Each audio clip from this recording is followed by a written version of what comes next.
You guys know the Demon's Souls story, right? In 2009, Sony had a finished game on their hands, played it, decided it was unbelievably bad, and passed on bringing it to the West. Their own president spent 2 hours with it, couldn't get past the opening area, and put it down, calling it one of the worst games he's ever played. Luckily, Atlas picked it up for North America anyway. It became a hit. The rest of the industry spent the next decade chasing what From Software has built, and Sony regretted their decision, calling it one of their biggest mistakes. Here's the thing about the story though. Demon's Souls survived because Atlas saw something Sony didn't. It had the production value and the design clarity to prove the difficulty was intentional, something Atlas had experience with the Shin Megami Tensei games. Every death taught you something. The grind had a point. Strip that away and you don't have a cult classic. You just have a hostile game that most people put down and forget about. And for every Demon's Soul out there are dozens of games sitting in a graveyard that were just as demanding, just as unforgiving, but had none of that polish going for them. There is a PS2 game from 2005 that fits that description better than almost anything I've played on the platform. Mystic Knights, a survival horror game developed by Korean studio Unlocksoft and published by Sony Computer Entertainment Korea. And yeah, Sony passed on the Western release of this game too, at the last minute. Seems familiar, right? It's the first Korean developed PS2 game ever made. It got buried by its own hostility before anyone outside Korea even had a chance to look at it, and most people have never even heard of it. Unlocksoft was founded in the year 2000, and built most of their experience on online multiplayer titles, most notably Bout, an Xbox Live game. That background is actually what made the network side of Mystic Knights possible.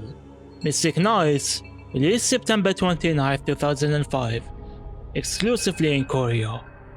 On top of the single player, there's an online co-op mode of 4 players, one of them secretly a traitor trying to take out the other 3 while they fight to escape. In 2005, that's not a feature you will see often even now. I'm only going to focus on the single player mode this time around and see if it's worth giving a shot. The only reason we can play this today is thanks to a font realization by a guy named Jeremy DeCola, who reverse engineered the whole thing. Without him, this video flat out doesn't exist. If you want to play it by yourself, the link will be in the description below, and I generally recommend going blind. Fair warning though, this is not a gentle experience. If you've already played it, or just want to see what the thing is, buckle up. This is gonna be a rough ride. We open up with our protagonist, Bruce, a biology professor receiving a letter from his old friend, Alan, and he's not happy to see that name. It looks like some sort of conflict had happened between these two in the past. But Bruce chooses to put the past behind and listen what he has to say. It looks like Alan invited him to serve as his advisor in the MISR, the Military Institute of Strategic Research. With it, a picture of a dead whale is attached. Then, a name captivates Bruce in his place, Monica. Seems like she's the reason why the friendship between Alan and Bruce is in shambles. Now what would a Korean game be without some sort of love triangle to spice things up, right? He decides to go and meet up with them for the first time in 5 years. The game seems to follow a visual novel format to show its story. I gotta say I like it.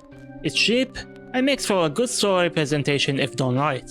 Once we're inside, we're shown what the game actually looks like, with clean 3D visuals in a futuristic environment. The graphics look pretty good for a 2005 PS2 game. Bruce boards the elevator when all of a sudden a large explosion happens and the elevator falls off, sending us deep below the military facility. We finally regain conscious after some time, and honestly, I'm surprised we're still alive after that. After we get our bearing, we see a dead guard in a bloody mess. And check this out. Rather than seeing if he's still alive, the first thing Bruce does is take his gun. This guy really needs to get his priorities right. Or maybe he's such a good doctor that he can tell he's dead without even touching him. You're throwing into the game in earnest now. You can control Bruce to move around. As for using weapons, you need to first hold down R1 to aim, then press square to use your weapon. You can press R2 to see your weapon menu, and pressing it again changes your current weapon. Pressing the start button will take you to the main menu, which is divided into weapons, healing items, notes, and options. You'll be mainly using this to activate items on the map, and check on notes for passwords. After moving around a bit, you see an injured researcher who gets killed by this creepy monster. What the hell is that? I didn't know I was playing Silent Hill. We're thrown straight into our first monster encounter, or rather two, and my god, the enemies sure can take bullets until they die. I gotta say, I'm having trouble aiming at them. We need to face enemies in the exact same direction to hit them, which can be frustrating at times. You can press select to see the map of the floor you're currently in if you have one, and this is a must-have, since everything looks the damn same in this place. It also shows you where you need to go next to progress the story, which is pretty useful. Not long after that, we'll get our first melee weapon, the katana, and thank god for that, since you'll be getting low on ammo a lot in this game, and the katana doesn't need it, nor does it have any durability you have to worry about. You can use it as much as you want. Although, getting closer to the enemies means they'll always have a few hits in before you kill them, so you either lose your ammo or your HP. Pick your poison. Going to the weapon menu, I noticed something strange and worrying. My weapons have a level attached to them. I don't want to think about it, but could it be? Yep, you guessed it right. This is actually an RPG, where you kill enemies for loot and XP, but they keep respawning every time you change doors. This is bad news. If there is anything I learned about Korean games, it's that they're grindy as shit. But I didn't think this tradition goes all the way back to this game. Now, the grind wouldn't be as bad if there was a recovery point where you can restore HP. But to my knowledge, there is no such thing in this game. Just a saving room. How do you restore the HP, you ask? Like I told you, everything revolves around the grind. Enemies can, and let me emphasize this, can drop healing items. Same thing for ammo, but if you get unlucky and run out of medicine, then it's game over. This game difficulty suddenly spiked up a whole lot. The respawning enemies in particular can be very annoying to deal with, since if you don't kill them every single time, they just buckle up and block your path. It won't be long before you just ignore the enemies to get to your objective, since you'll be running low on supplies. Back to the story, we reach a large room where we find a collapsed girl inside. Bruce mistakes her for Monica, and this is where the game translates into a full-blown visual novel with full portraits and even Korean voice acting. Nice. The girl's name is Jennifer, and she has amnesia. Bruce tells her to wait here and collect her stuffs, while he finds a way to turn the power back on, which was damaged by the explosion from before. And he finally comments about the monsters he's encountered in this place. This guy really needs to get his priorities right. Going to our first save room, we come across a strong vest. These serve as defensive items that decrease the damage you take. You lose them once their durability is depleted though, so keep that in mind. While exploring, we'll find notes of various people explaining what happened in this facility which led to this point, like how screaming has been heard in the lower floors for days. Seems they were experimenting with cells that regenerate. Were they trying to create the potion of immortality or something? Well, it's obvious things took a turn for the worse at some point. Remember the dead whale Alan told you about? Seems like it was mutilated. As for the public, they're just told the usual about how this is a result of climate warming. While I'm progressing through the map, these damn things gang up on me at the same time and kill me. What the hell, man? This is supposed to be just the first stage. Once we deal with these damn things, we call Jennifer and move on to the next map. That's where we meet my bae, Jane, a security officer. And this old Jesus she's protecting, Dr. Nelson. Remember what I said about the game being cancelled from being released globally last minute? It's actually pretty apparent when you look at the names. Despite the game taking place in Korea and the characters speaking Korean, I've yet to meet a single person with a Korean sounding name. It's all English names so far. Anyway, let's get back into it. Seems like the explosion was the trigger for this freak show, and the only way out of this place is to either use the VIP elevator in the B1 or go to the deepest floor, B7, and use the escalator there. Anyone would want to use the VIP elevator, but you know they aren't gonna make things easy for us. Seems like the place is crawling with monsters. Bruce, being the brave boy he is, decides to go in first and scout the place. Jane gives us a data phone to keep in contact, and we move on. After finding a safe room, we decide to call everyone here first. With the power down, the elevator can't be used, so Jane decides to head to the generator room and enable it. That's when the old man starts complaining about he can't die here. You know he's damn guilty and probably one of the reasons this whole thing went down. I tried taking a few shots in, and you can actually shoot NPCs in this game. That's pretty funny. Doesn't have any effect though. Just think of it as some kind of stress relief. With the power back on, we see footage of other survivors through the monitor. Although, it looks like they were being chased by something. You won't have the chance to think about it though, since we suddenly get an emergency call from Jane and we have to hurry to her rescue. Come on Jane, I thought some kind of boss had cornered you, but just some regular old nurse. This will be your first rescue mission. Kill the enemies before they kill Jane. If they do, it's game over. We bring her back and it seems like she got infected and needs a special medicine to get better. After we get the acid stimulant and cure her, we get to see this new portrait of her being injured. Might turn some of you on, I don't know. Once she recovers, we get her ID card and maps of the 2 floors ahead. By the way, I forgot to mention, but some enemies can poison you on contact. You can either use a serum to get rid of the poison, or wear it out and lose HP instead. You'll come across data sticks which provide more context on what transpired here. It seems the Immortality Project is called Project Ancient, and while a human body is likely to reject the transplant, clones were brought up to serve as an outliner. By this point, you'll be seeing enemies with alternative colors. These are stronger and more durable than the regular ones, and brand new enemies including ranged ones that fire poisonous glue at you. And the most annoying of all, these damn lens bikers that keep charging at you with increased speed. I thought I could rid of one to make things easier, and after taking one swing at a time, I finally managed to bring one down. You wanna know what happened? The damn thing respawned almost immediately. Are you fucking kidding me? I didn't even change rooms or anything like that. It's fucking game, man.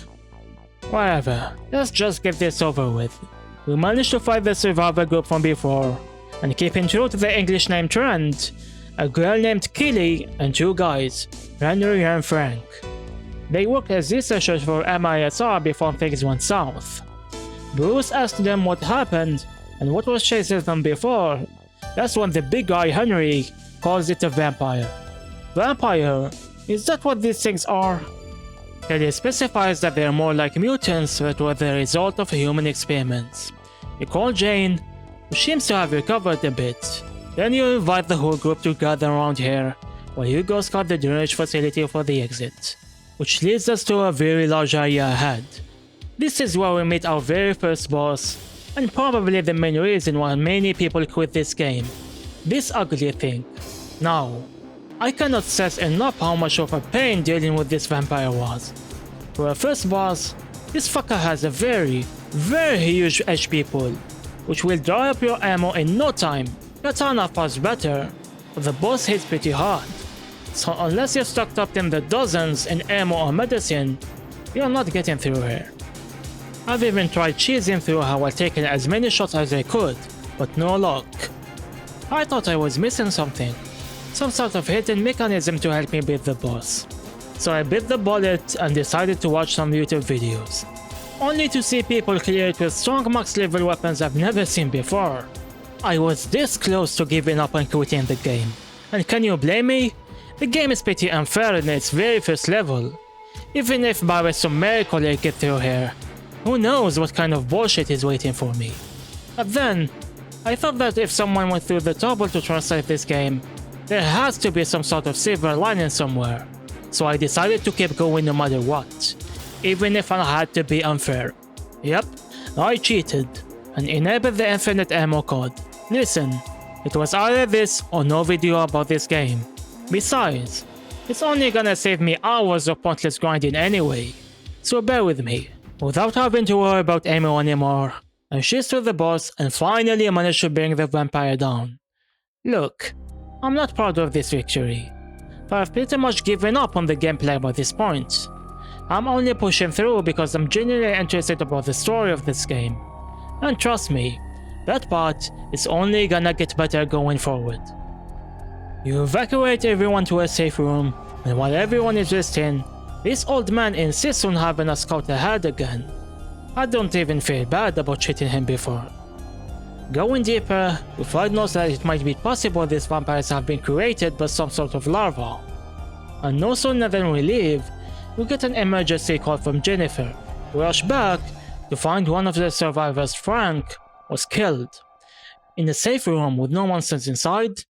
You know what that means? It's a werewolf game.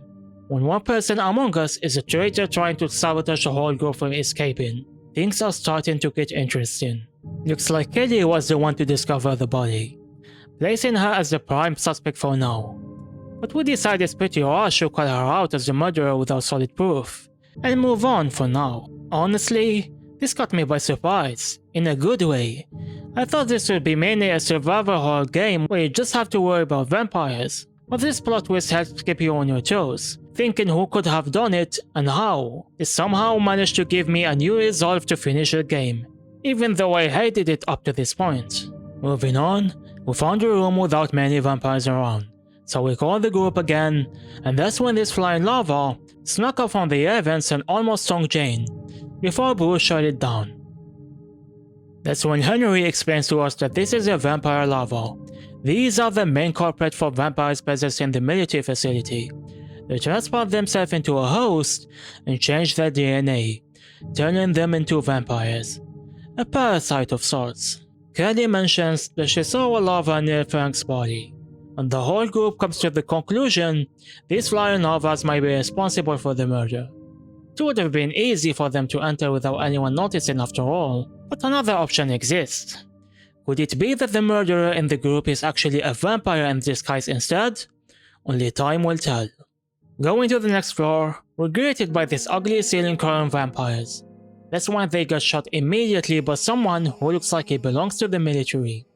Next to him is our old pal Alan. We finally meet him.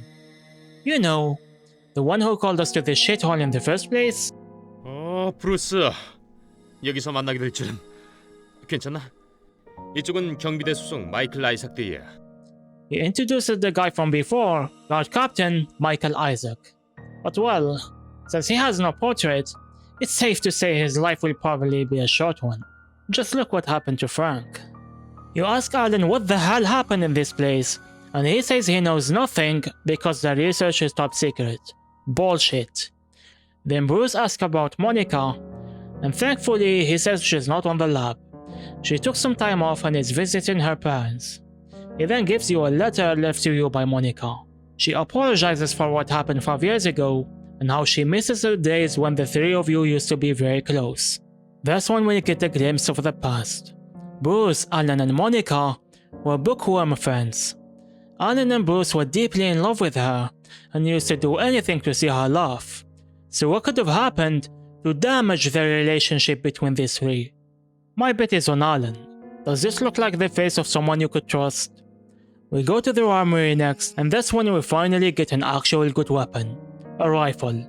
Finally! I'm tired of using the pistol. And this thing actually does damage too. I wish we could have gotten this earlier to deal with the first boss. But at least this will make things easier for us from now on. When we return to the group, Bruce, the fatigue finally catching up to him, collapses. That's when we get to see what actually happened 5 years ago. Alan, the scumbag he is, stole Bruce's research and claimed it as his own. To make things worse, even Monica started distancing herself from him. Bruce always had the chance to expose him for the fraud he is, but when he saw Monica's smile directed at Alan, he couldn't bring himself to do it. In the end, the two got married, and Bruce, wishing for the happiness of Monica, disappeared from their lives. Poor guy, man. It looks like he still holds a grudge against Alan after all these years. And can you blame him? He ruined his life and now he has the nerve to call him to this godforsaken place, probably to help him with the research he stole from him. The nerve of this guy. That's when Jennifer's face snaps us back to reality. And bad news. You know Isaac, the guy we just met? Well, he's dead now. I called it. Just like Frank before him, not having a portrait in this game is pretty much a death sentence waiting to happen. And this time, it was not the lava. They rested in rooms with no air vents or other ways to get in. So yeah, it's probably just as I predicted before. Alan confirms it's the case. Now, as much as I want to punch his face right this moment, he probably is the most knowledgeable person about the vampires. So let's listen what he has to say. He says one of us is infected. As the lava sticks to the spine and starts mutating, the hosts become very violent, and in a short time, the lava assimilates into the skin with no signs of infection being visible. Luckily, there is a detector that can diagnose infection in the engineering room. If we get there, we could tell which among us is a vampire. So that's where we head to next. But not before we get into another big room. And you know what that means? It's time for another boss. Oh boy, what kind of bullshit will the game throw at us this time? We're up against this Herculean looking vampire. And I gotta say, that's a cool looking guy. The boss this time around is much easier than the first one. Thanks to the rifle of course. We actually deal damage this time. Just make sure to keep your distance from him and his jump attacks and you're good to go. But that won't last long. Once you get him to half HP, he starts spawning enemies that can actually block ranged weapons. Yep, I wasn't expecting things to be easy. Not with this game. And it's not just one or two. He keeps spawning them endlessly. So even if you manage to get these minions with the blade, more will just keep going. So the best way to deal with this is to just ignore the minions. Find the window where you can shoot the boss, rinse and repeat until he's dead. Then, one of the coolest things in this game happens. A huge kamikaze looking vampire comes and picks up the boss before we go to finish him off. Man, balance aside, the monsters in this game are top notch. You find a safe room, and that's when Alan calls you to talk about the whale picture he sent you. It was the guinea pig for Project Ancient. Kaiser, a bioweapon, the result of a lava infused with the whale, had the unique genetic properties of curing any human disease. I'm getting the strongest sense of deja vu right now. There was one major problem. Kaiser grew too big to control, so the project was cancelled. At least in public. That's why he asked for your help, knowing fully well you were the one who wrote the thesis he stole. I swear to God, man, this guy has no shame. That's when Kelly butts in and says while she knew Kaiser was uncontrollable and dangerous, the fact that he can cure any disease is news to her. But Alan insists on controlling and studying it rather than killing it to benefit mankind. It seems he's alone in thinking this though, as everyone else just wants to get the hell out of here. We finally make it to the engineering room, and it's time to reveal the truth. Everyone is anxious to find out, who could the vampire in disguise be? The results are out. It's Henry. I mean, it does make sense. He was present when the two murders took place. Alan confirms he's infected too. Kelly and Jane try to console him that a cure might exist, but it's too late. Driven by the guilt of taking two lives, and to stop himself from killing more, he takes a nearby gun.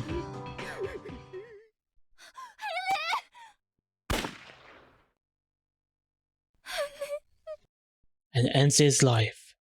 Damn, poor guy. The good news in all this is that everyone else came clean. So we don't have to worry about a traitor among us anymore, right? Jane urges us to move on, and as we do, we find Jennifer walking alone separated from the group in the lab house. That's when she gets trapped in a room with man-eating vampires. It's a race against time. We kill the doors, you heard me right. Even doors are enemies in this game, and we'll have to deal with the rest of the vampires before they kill her and get a game over. After we save her, Bruce asks her what the hell she was doing here all alone. And you know what she has to say? She thought taking a walk in a lab infested with monsters would jog her memory. Is Jennifer stupid or just plain insane? Alan catches up to you and tell you that Jennifer and Kelly are missing. Wait, Kelly too? What the hell is going on? Seems like Kelly left because something felt off. You leave Alan with Jennifer and head out to look for her. Thankfully, we find her soon after. When we ask her why she left, she reveals that the research team here, including Alan, were not just doing experiments on lava. It was something else. A human. She asks you to follow her, and what Bruce finds here left him speechless. It's Monica, trapped in the tube. Bruce screams at Alan to explain himself. 이것 좀 자신의 아내마저 이런 괴물로 만들어 버리는 건가? 알렌, 대답해! That's when he reveals everything. Monica was actually very ill. Bruce isn't buying it, but it seems like he's telling the truth this time. He says he loved her so much that he even betrayed him. She was diagnosed with terminal illness in college, so she started to intentionally avoid Bruce. Alan would have been the same, but he didn't care and wanted to stick with her to the end despite how sick she was. After getting married, she got even worse. So to save her, he tried destroying her damaged tissues with the vampire larva DNA. It was his last hope. He tells you to ask her if you don't believe him, because despite how broken her body is, she's still alive. That's when a scene that looks like it came out from the Alien movie happens. A larva pops out from her stomach, suddenly evolving into this angelic looking monster who nearly kills Bruce. But Jane sacrifices herself in the last minute to save him. Not like this. I wanted at least Jane to make it out alive. It's time to take this fucker down. Unlike the first two bosses, this one specializes in rage and poison weapons, so we need to avoid its attacks as much as possible while using potions and serums on the side. Aside from that, I'd say this was an easy boss to deal with. Once the boss is dead, Bruce holds Monica in his hands. In her last moments, she's grateful she got to see him one last time. He then goes on a monologue about how much he loves her and how sorry he is he couldn't help her. But if I'm being honest with you, I'm more devastated with Jane being dead. God damn it, she was my favorite character too. At least, when you leave the area, Bruce reflects on how she saved his life in exchange for her. Rest in peace, Jane. 브루스, 모두들 당신을 믿고 있어요. 조금만 더 힘내요. We have to keep going, for her sake too. And as if to try and improve our mood, we find a shotgun in the next area. It packs quite a punch, killing most enemies in a few shots. It can even break the guard of the enemies that can block bullets. At this point, we hit a wall where you're supposed to solve a puzzle using cylinders to restore power. I'm not gonna lie to you, I really hated this section. It felt like dragging things on more than they should be. So let's just get this over with. While looking around, I came across something very interesting. A data stick which reveals Project Ancient research team.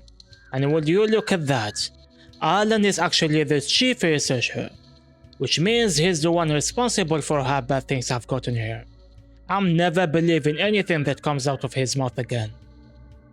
Once the power is restored, we move the group again, until we get separated by a triggered alarm.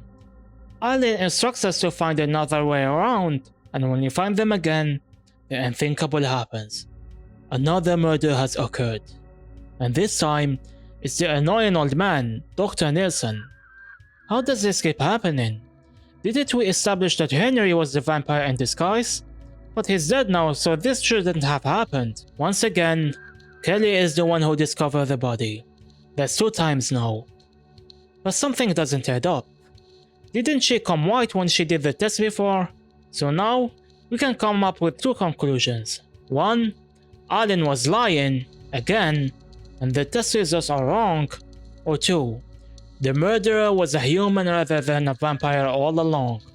Alan seems keen on painting her as the killer. but Bruce and Jennifer stop him.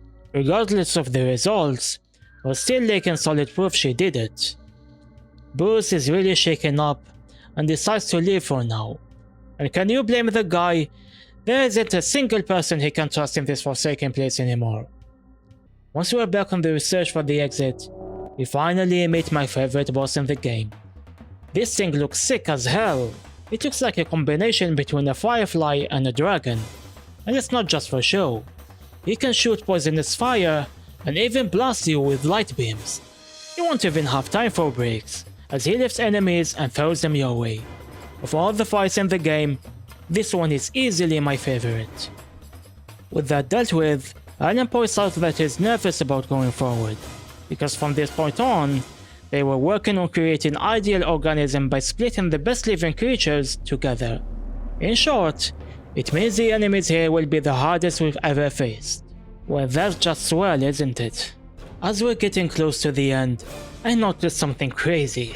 After getting to level 4, my weapon suddenly shoots up in firepower. It even has a different name and a shape. Wait, are you telling me that this whole time I could have evolved my weapons? You've gotta be kidding me. Guess now we know the best way to deal with the bullshit first boss. Just grind your weapons to level 4 and you're good to go. It's gonna take you ages to do, since I've just hit level 4 and I've been killing far stronger enemies that give much better XP than the first level. And this is with the infinite ammo cheat, mind you. But at least now we know it's not completely impossible. We're getting close to the genetic engineering lab. Allen points out this is where all the secret experiments of Project Ancient took place. That's when Kelly takes a jab at him, but suddenly remembering a whole lot, even though he said he didn't know the details before. Last time she checked, only Jennifer had amnesia. This makes him mad, but I agree with everything she says. This dude is shady as hell. She apologizes and asks him the big question. Why did the lab get so many bodies to experiment with, to the point it became infested with so many vampires? He answers that it is mostly donated to them by the state. However, there was also a lot of death penalty criminals included too. She also asks him if he knows what caused the explosion in the first place, but he denies any involvement. That's when Kelly suddenly bolts off. We run after her, but it's too late.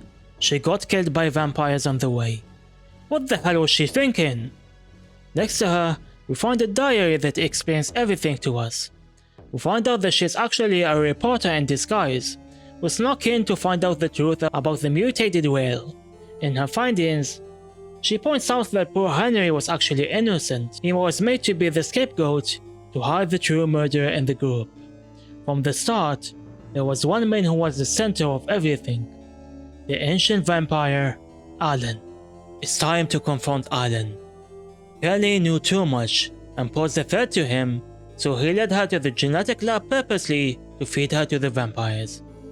Bruce finally have had enough of his bullshit and calls him out as the ancient vampire. You could feel the anger in his voice. 알렌, 끝까지 발뺌할 생각인가? 에인션트 뱀파이어 알렌! 켈리 너를 그렇게 알고 있더군. 뭐? 네 녀석이 모든 계획을 꾸미고 살인을 저지른 거야. 브루스, 아니야. 그건 비열한 자식! 모두가 네 놈 때문에.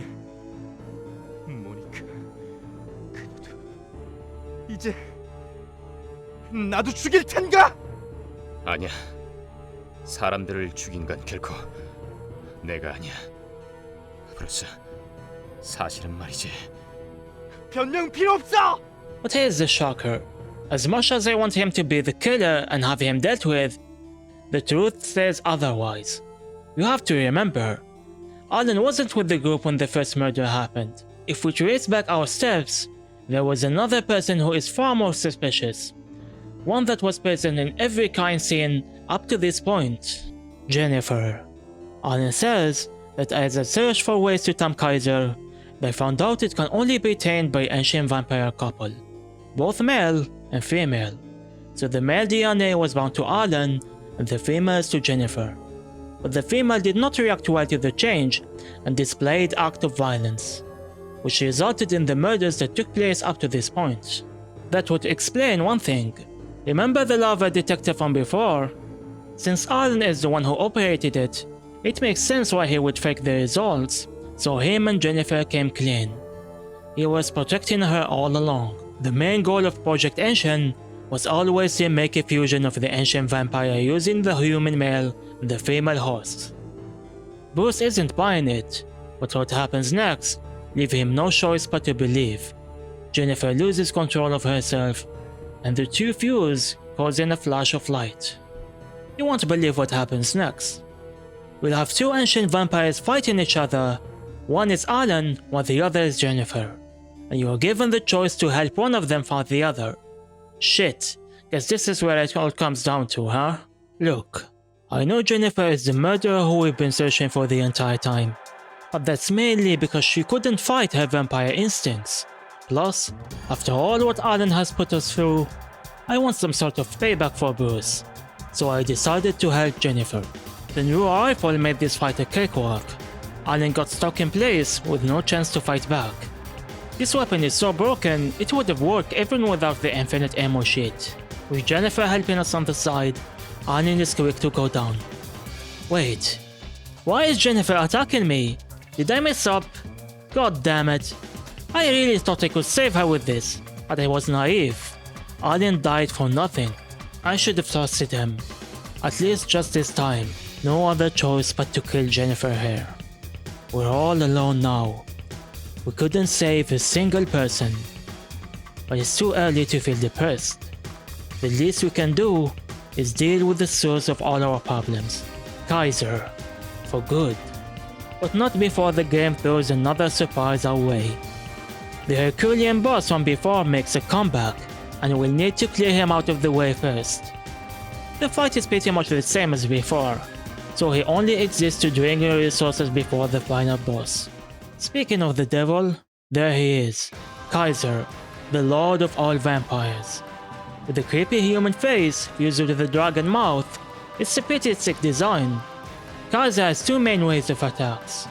A ranged attack using either fireballs or vertical flamethrowers, and a physical hand attack. But that's not all. You'll notice these 4 pouches in the field. You can use them to spawn enemies that will bother you. And you know what the worst part is? Some of them look like your dead friends, like Jen and Kelly. What a sick joke. It's not all bad news though. You can get behind the pouches to evade the fire attacks, and killing the minions will provide you with the resources you feel like you're running out. You can attack the pouches to stop them from spawning enemies, but I wouldn't recommend it. Soon, we find there is a much easier way to deal with this, but for now, if you pick the same bad choices as me, just stick to cheesing Kaiser as much as possible until he's dead. After nearly half an hour, Kaiser is finally gone. Bruce manages to leave the institute, and with grief taking over him, he regrets not trusting Alan. Now, as much of a shitty person he was, he still was his close old friend who would have done everything to save Monica. And even Bruce, to kill him with his own hands is a very sad choice. The military arrives and the incident is pretty much resolved, with any proof the experiments gone in the flames. But the painful memories will remain forever. Bruce will always engrave in his mind what transpired in this mystic night. And that's the end of the game, except there is no way I'm gonna let things end on such a bad note. Yep, I went back, and this time I chose to side with Alan. After killing Jennifer, he reverts back to normal and he looks gravely injured. Oh no, don't tell me he's still gonna die. With his last breath, he calls up to you. Bruce asks him to forgive him for doubting him. He tells you to forget the past and focus on the present. Kaiser is still alive and is a big threat to humanity. He leaves things to you and offers you a medicine capable of weakening Kaiser, and then closes his eyes and accepts his end. 이미 늦었어. 카이저를 너 혼자 상대하기에는. 자, 여기 이것을 카이저를 조금이나마 약하게 할 수 있을 거야. 여기까지인가? 우리의 인연도.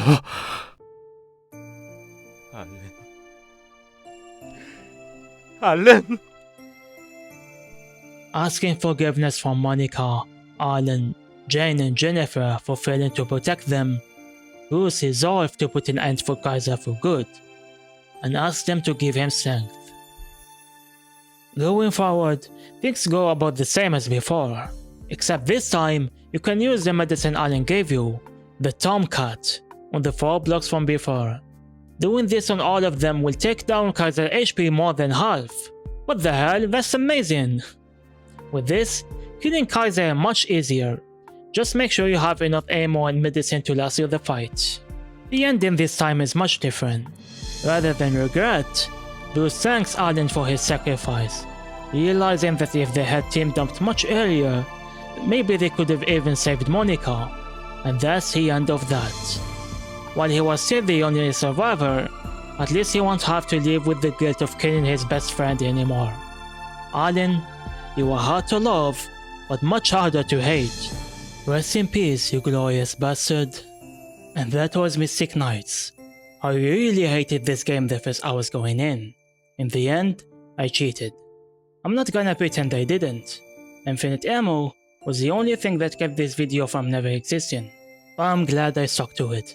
After all, I found out it's a diamond in the rough, with great story, unique characters with exceptional voice acting, and great monster designs that would fit right in with games like Doom and Metroid. You could tell this game was the result of labor of love and effort, with plenty of soul put into it. It's just that the downside is the biggest problem holding it back. The game balance is all kind of fucked up. The grind is relentless from the get-go. The first boss is a brick wall that will drain everything you have, and even some of your regular enemies are too unfair and respond too quickly. Not to mention, there is no easy way to deal with enemy attacks except to take it to the face. A guard or a dodge button would have made this much easier. Aside from that, the corridors in the game look the damn same the entire time you're playing. You wouldn't notice a difference between the first and the final levels, and while I love the story, the game takes some time until it finally picks up the pace, mainly when the werewolf killing starts. From there on, one character pretty much carries the entire story.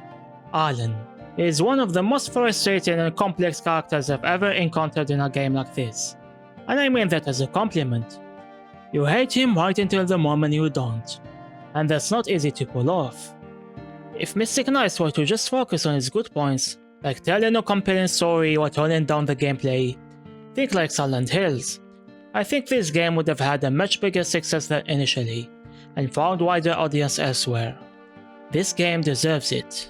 That said, if you're patient, if you're going prepared, and if you're willing to overcome some rough edges for the sake of a unique story, it's worth seeing through to the end. Just maybe don't feel too bad about using a cheat code, I won't judge you. This has been the Mystic Knights experience, and as always, I'll see you guys in the next video.